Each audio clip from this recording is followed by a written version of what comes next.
বাবার দেখানো পথে ৪৫ বছর পর এক সন্তানের কৃষি ও কৃষক নিয়ে নতুন স্বপ্ন, নতুন যাত্রা। আলোচিত সেই খাল খনন কর্মসূচিতে আবারও বাংলাদেশ। জিয়াউর রহমানের উৎপাদনের রাজনীতি অনুসরণ করা প্রধানমন্ত্রী তারেক রহমান বলেছেন, খাল খননের মাধ্যমে শুরু হয়েছে দেশ গড়ার কাজ।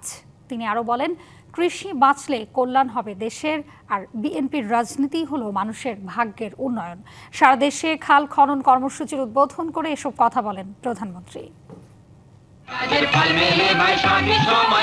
আবহমান বাংলার রূপের আধার ছিল খালগুলো, ছিল কৃষি ও কৃষকের প্রাণ, যা নদীমাতৃক বাংলাদেশের অবিচ্ছেদ্য অংশ। খাল খনন কর্মসূচিকে স্বনির্ভর আন্দোলনের রূপ দিয়েছিলেন শহীদ রাষ্ট্রপতি জিয়াউর রহমান, যা পরিচিতি পায় জিয়া মডেল নামে। সেই শ্যামল বাংলার মাটি সংস্কারে শানিত ফলায় প্রান্তের জনপথে নয়া জাগরণের জয়গানে আরও এক ধাপ এগিয়ে যাওয়ার প্রত্যয়ে এক সরকার প্রধান।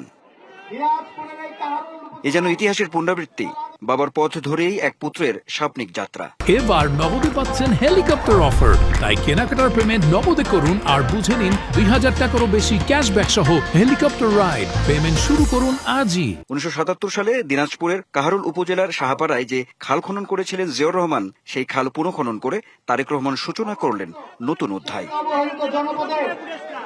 জনগণকে দেয়া প্রতিশ্রুতি পূরণের পথে দুরন্ত গতিতে এগিয়ে যাওয়া তারেক রহমান বললেন, এই কর্মসূচিতে শুরু হলো দেশ গড়ার কাজ। খাল খনন কর্মসূচির মাধ্যমে আজকে দেশ গড়ার কর্মসূচির কাজ আমরা শুরু করলাম ইনশাআল্লাহ। আমরা এই খাল খনন কর্মসূচির মাধ্যমে সেই বাংলাদেশ আমরা গড়ে তুলতে চাই, যেই বাংলাদেশে মানুষ তার নিজের অধিকার প্রতিষ্ঠিত করতে পারবে, যেই বাংলাদেশে মানুষ অর্থনৈতিকভাবে এবং রাজনৈতিকভাবে শক্তিশালী অবস্থানে থাকবে। আমরা সেই বাংলাদেশ গড়ে তুলতে চাই। কৃষি অর্থনীতির ভিত্তি শক্তিশালী করার পাশাপাশি শাহপাড়ার ১২ কিলোমিটারের খাল খননের তাৎপর্য তুলে ধরেন প্রধানমন্ত্রী। ৩১,০০০ কৃষক এখান থেকে পানি পাবে, এই খালের সুবিধা পাবে ৩১,০০০ কৃষক, এবং ৩.৫ লক্ষ মানুষ এই খালের পানির সুবিধা পাবে। এই খালের পানি বিভিন্ন ভাবে তারা ব্যবহার করতে পারবে। এই এলাকার কৃষক ভাইরা, এই এলাকার কৃষানী বোনেরা, তারা যে ফসল উৎপাদন করবে, এখন যেই ফসল উৎপাদন হচ্ছে তার থেকে প্রায় ৬০,০০০ মেট্রিক টন বেশি ইনশাআল্লাহ ফসল উৎপাদিত হবে। নানা কথা বলে যারা বিভ্রান্তি ছড়াচ্ছে তাদের সম্পর্কে সজাগ থাকার আহ্বানও জানান সরকার প্রধান।